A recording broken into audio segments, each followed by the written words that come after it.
Geicilene Rodrigues pergunta: Professor Paulo, sendo o turismo um segmento econômico fortíssimo em escala mundial, quais as suas considerações em relação a esse setor pós-pandemia? Como é o nome da pessoa?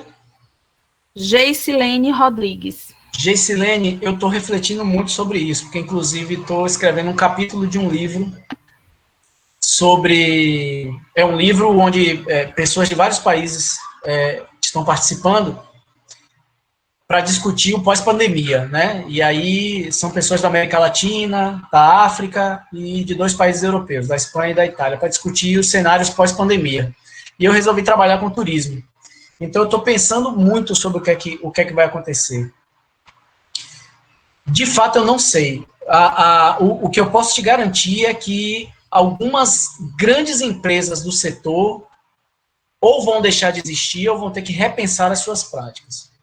Principalmente empresas do setor aéreo, que estão passando extrema dificuldade, e do setor de hotelaria. Tá? Ontem, por exemplo, eu fiquei sabendo que um grande hotel de Salvador decidiu que só vai abrir suas portas no ano que vem. Independente do que aconteça, não abre mais esse ano. Né? Então, assim, como é que vai ser esse cenário, né, pós-pandemia? De contratação, né, de ganhar de novo a confiança de uma clientela, como é que vai ser isso, né? E aí é que eu vejo uma oportunidade bacana para a gente pensar o turismo comunitário, tá? Inclusive nos grandes centros urbanos, né?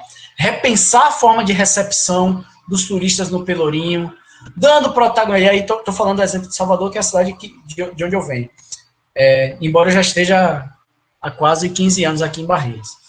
Mas por que a gente às vezes visita o Pelourinho, o Centro Histórico de Salvador, e às vezes a gente não se pergunta por que as comunidades locais estão tão alienadas do turismo no Centro Histórico? Por que os moradores do Centro Histórico estão tão alienados? Né? Eles não participam, né? Ou eles não têm formação, ou eles não são parte do processo, formação que se exige, né? Que saiba inglês, que saiba francês, saiba italiano, etc, etc. Então, assim, certamente vamos ter mudanças profundas. Agora, neste momento, eu não saberia te dizer exatamente quais são. Mas vejo a importância da oportunidade, da gente repensar o turismo.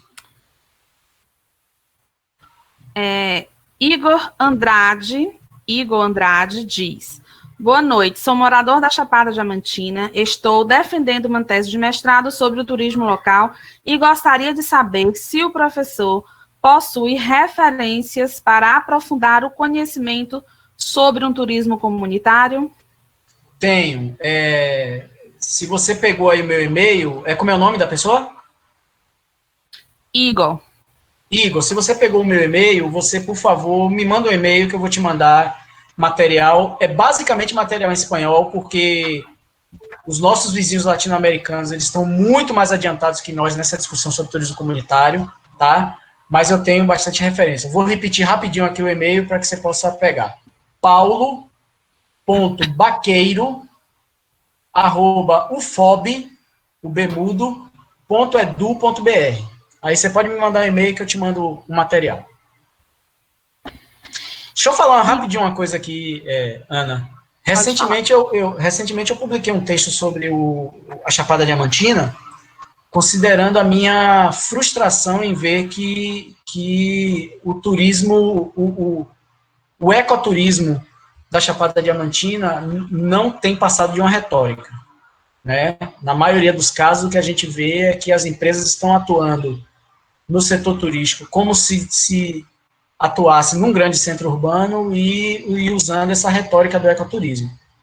É complicado porque a gente está mexendo com um atrativo que é extremamente frágil, extremamente lindo. Eu visito muito a Chapada Diamantina porque é o lugar do mundo que meus filhos mais gostam. Então eu visito muito lá a Chapada. Mas tem esse texto que está na Revista Ibero-Americana de Turismo.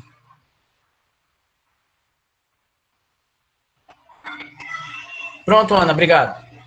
Professor, aqui nós temos a pergunta de Iago. Diante dessa modalidade de turismo ou comunitário, qual é o potencial de São Dério? Total. A gente não precisa inventar a roda em relação a São Desidério, né? O Diego, na sua apresentação, ele mostrou uma série de práticas comunitárias que podem se inserir na prática turística. Agora, volto a dizer, essa é uma decisão das comunidades, né? Não é a gente chegar lá na comunidade e dizer, estou inventando a roda aqui para vocês, estou trazendo a novidade do século, a revolução para vocês ganharem dinheiro e ficarem ricos, e vamos todo mundo embarcar na ideia do turismo. Não é isso, tá? É a comunidade saber dos seus limites e saber das suas capacidades. Elas vão até onde elas podem, né, e fazem o que lhes interessa fazer, né? Mas eu vejo, por exemplo, a observação de aves, né, que nós temos aí em São Desidério um verdadeiro baluarte desse tema, que é o trinchão. Vejo a produção de cachaça, a produção de alimentos aí na região como algo interessantíssimo. Alguns fragmentos de cerrado que estão preservados, como ali no entorno do Penedo, por exemplo, que podem fazer parte de um turismo pedagógico bastante interessante, né, com a própria comunidade fazendo a recepção dessas pessoas, trabalhando com essas pessoas. Então, assim, tem uma série de atividades, uma série de práticas que a gente pode trabalhar em relação a São Desidério. São Desidério é uma terra extremamente privilegiada nesse sentido. Temos mais uma pergunta de D'Alembert. Grande D'Alembert, boa noite. Qual o nível de evolução do turismo comunitário no Jalapão? Onde as empresas levam turistas para as comunidades? Bom, eu conheço pouco Jalapão, né? Falta de vergonha dizer isso, mas eu conheço pouco como visitante e também como pesquisador. Conheço muito pouco, tá? Mas eu sei que existem lá algumas propostas que estão tentando, que são tentativas de turismo comunitário, mas que eu ainda não chamaria de turismo comunitário, considerando aqueles 10 eixos, tá? Eu sei que em Natividade, por exemplo, existem grupos que não está tão... Enfim, está no contexto ali. Eu sei que tem grupos que estão tentando trabalhar formas interessantes de turistificação do espaço, com minimização de impactos, né, que de alguma maneira é um prototurismo comunitário, digamos assim, né? É algo que pode chegar a um modelo de turismo comunitário, mas eu ainda não diria que é um modelo pronto e acabado. Mais uma pergunta. Joceliano Lopes pergunta: quais as principais finalidades do turismo, seja ele em categoria de massa ou comunitário? Além da economia, quais outros modelos existem além desses? O turismo religioso atrela-se a essas categorias apresentadas na palestra? Claro, o turismo religioso, ele tanto pode ser turismo de massa, como pode ser turismo comunitário, né? Se a gente pensar, por exemplo, que uma cidade como Bojas da Lapa, que na sua área urbana tem 60 mil habitantes, e no mês de agosto recebe 300 mil turistas, a gente não tem um modelo mais bem acabado de turismo de massa aqui na região do que esse, né? Com todos os problemas que gera. Basta, quem tiver curiosidade, acessa a dissertação do Silvano, que ele realizou comigo na orientação, e a gente vai ver que o caso ali é extremo, né, de turismo de massa. E, por outro lado, né, nós podemos pegar exemplos que hoje talvez não sejam ainda trabalhados dentro da perspectiva do turismo comunitário, mas que podem ser, como eu citaria o exemplo em Baianópolis, tem ali aquelas senhoras que fazem as rezas das águas e tal, e que podem muito bem participar dentro desse processo. Então, assim, o turismo, ele é uma prática extremamente variada. O turismo é uma prática do capitalismo, então tudo é turistificável. A princípio, qualquer coisa pode ser turistificável, né? Tem gente que vai para Chernobyl para ver o estrago lá da explosão da usina nuclear. Isso é turismo. É turismo mórbido, mas é turismo, tá? E tem gente que vai se embrenhar no meio da mata e pratica o turismo menos impactante possível, Então, é uma miríade muito grande. O que vai se encaixar dentro do turismo comunitário ou dentro do turismo de massa é aquilo que se faz para privilegiar a comunidade, é aquilo que se faz para privilegiar remunerações locais, é aquilo que se faz para privilegiar uma economia que gire internamente na comunidade, né? Economia solidária, por exemplo. O modelo de economia solidária, por exemplo, é importantíssimo dentro do turismo comunitário. E se a gente não faz nada disso e faz justamente o inverso disso, a gente está lidando com o turismo de massa. Mas pode ser urbano, pode ser rural, pode ser religioso, enfim. Pode ser de qualquer forma. Agora, a última pergunta, e aí eu vou fazer uma junção de 3 perguntas que estão aqui. Tá bom. Ana Santana pergunta: como resgatar o pertencimento das pessoas ao território do lugar? Noelice cita a feirinha, das ideias e turístico, e pergunta se ela pode entrar no catálogo do município. E Catarina Araújo pergunta sobre os entraves do turismo comunitário na região de Barreiras, por exemplo, a Cachoeira da Caba-Vida, entre outros. Tá. Aí eu acho que meio que as perguntas se completam. Eu já esqueci a primeira, eu vou precisar depois que você me rememora. Eu vou começar de trás para frente, então. Pode começar. Primeiro sobre o acaba-vida. O que é que acontece? O acaba-vida, a gente pode chamar o atrativo turístico mais icônico que nós temos na região. Por quê? Podemos chamar dessa maneira. Porque em Salvador, quando aparecem imagens de Barreiras, ou são imagens do Centro Histórico de Barreiras, né? Ou são imagens do Acaba-Vida. Icônico em que sentido? É aquele que, de alguma maneira, identifica a região, né? E por isso mesmo acaba sendo bastante atrativo para muitas pessoas. Só que esse processo de tornar o Acaba-Vida um patrimônio natural para a sociedade barreirense, e para o interesse de visitantes, aí eu vou chamar todo mundo, né, de visitante, desde o excursionista até o turista, tá? Ele foi feito dentro de uma lógica de massificação. E basta nós vermos os objetos técnicos que estão lá colocados.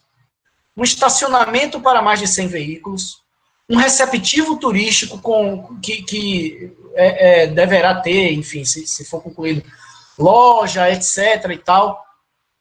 E mais do que isso, a prática dos visitantes. A prática dos visitantes vai contra o próprio patrimônio que lá está.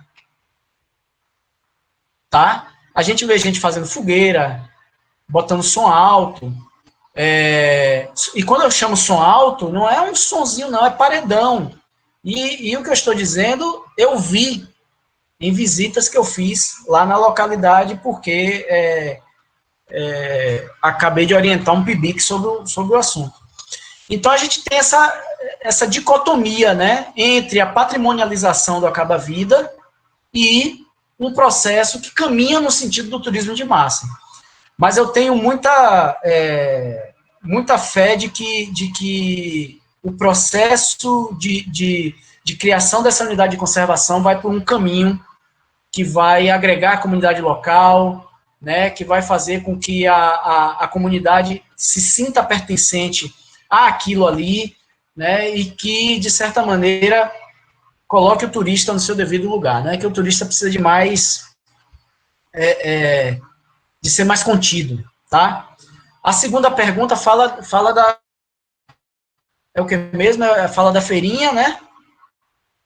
A segunda pergunta, eu acho que a segunda pergunta se relaciona muito com a primeira, porque a feirinha eu vejo como um resgate também dessa busca de pertencimento ao território, né, ao lugar de onde as pessoas vieram dessas comunidades. E aí ela pergunta assim, a feirinha pode entrar no catálogo do município? Ah, tá. E a primeira pergunta diz como resgatar o pertencimento das pessoas ao território do lugar. Tá. Bom, primeiro assim, o pertencimento as pessoas têm. As pessoas pertencem aos lugares, os lugares pertencem às pessoas. Essa relação ninguém perde, né? Eu costumava dizer nas minhas aulas que as pessoas que iam visitar sua cidade no São João, elas costumam dizer, vou para minha terra. Não tem demonstração maior de que você pertence ao lugar e o lugar pertence a você do que você dizer, vou para minha terra. Né? Agora, o que precisa é despertar um certo interesse em que esse pertencimento se transforme em defesa do lugar. Isso é que precisa ser feito. Né? Uma mobilização para que as comunidades defendam os seus espaços de reprodução social, os seus espaços de reprodução da vida. Né? A gente vê isso em alguns lugares e não vê em outros. Né? Às vezes as pessoas ficam deslumbradas quando uma atividade econômica hegemônica chega, né, e aí todo mundo quer ir trabalhar naquele local, seja fazenda, seja indústria, seja o que for, né, e às vezes aquele empreendimento é um elemento que coloca em xeque a continuidade do lugar onde elas vivem. Né. Com relação à feirinha é uma das coisas uma das mais gratas surpresas que a gente tem aqui na região nos últimos tempos. Tá? É uma demonstração de que a economia solidária pode ser muito forte, tá? É uma demonstração de que as comunidades são produtivas, sim, que elas estão lá fazendo coisas, né? Que no Penedo tem Meísa lá fazendo queijo, que na outra localidade tem um cidadão fazendo cachaça, que na seguinte tem alguém fazendo doce, né? E isso é uma demonstração de força dos lugares. Né? Os lugares são fortes pelo que eles são. Agora, o trabalho que precisa ser feito é para que essas pessoas deixem de usar os métodos tradicionais de produção, porque elas têm que levar uma grande quantidade de produto para a feirinha para vender muita coisa. Aí começar a entrar em uma pegada industrial, né? Aí a gente vai ter perdas. Mas como eu sei que quem está à frente da feirinha são pessoas que sabem o que estão fazendo, eu não tenho o menor medo que isso vai acontecer. E se pode entrar no catálogo? Pode, lógico que pode fazer parte do catálogo. Eu só não chamaria de turismo, né? Porque às vezes a gente vai e volta no mesmo dia, né? Seria mais um excursionismo. Né? Eu saio daqui de Barreira 6 horas, vou lá, ouço música, compro as coisas que eu gosto e volto para minha casa no mesmo dia. Mas pode sim, tem potencial sim. Bom, professor, muito obrigada pela explicação. Eu que agradeço.